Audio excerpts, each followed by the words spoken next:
नमस्कार, मैं डॉक्टर पल्लवी तोटे। आज हम बात करेंगे एक पेशेंट के केस स्टडी के बारे में जिनका डायग्नोसिस था लेफ्ट हिप जॉइंट इफ्यूजन और लंबर और सर्वाइकल स्पॉन्डिलोसिस डिस्क बल्ज।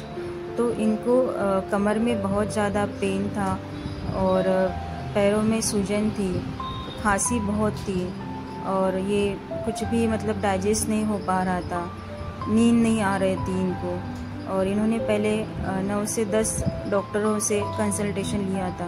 तो एक हमारे पेशेंट ने उनको हमारे पास भेजा, तो हमने उनको जो है मेडिसिन के साथ पंचकर्मा ट्रीटमेंट, बस्ती, स्नेहन, स्वेदन, कटी बस्ती, शिरोधारा, ये सब ट्रीटमेंट शुरू किया। और 15 दिनों में उनको क्या है कि वो भी चलने लगे। उसके बाद नींद उनको प्रॉपर आने लगी। खांसी 2-3 दिनों में बंद हो गई, तो उनको काफ़ी राहत मिली।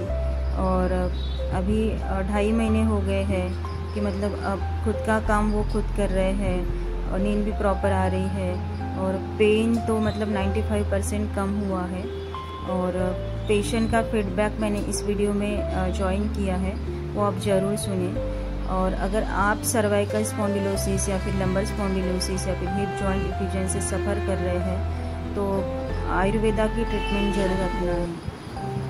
Thank you. मी ज्यावेळेस इथे आले होते त्या कंडिशनमध्ये होते की चालताही नव्हतं येत मला आणि मला खोकल्याचा त्रास, ना मला जेवण होत होतं ना काहीच।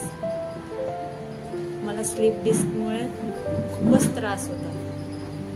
मला रात्रभर झोप नव्हती येत, म्हणजे पूर्ण असं तब्येतीने मी डिप्रेशनमध्ये गेल्यासारखं मला वाटत होतं।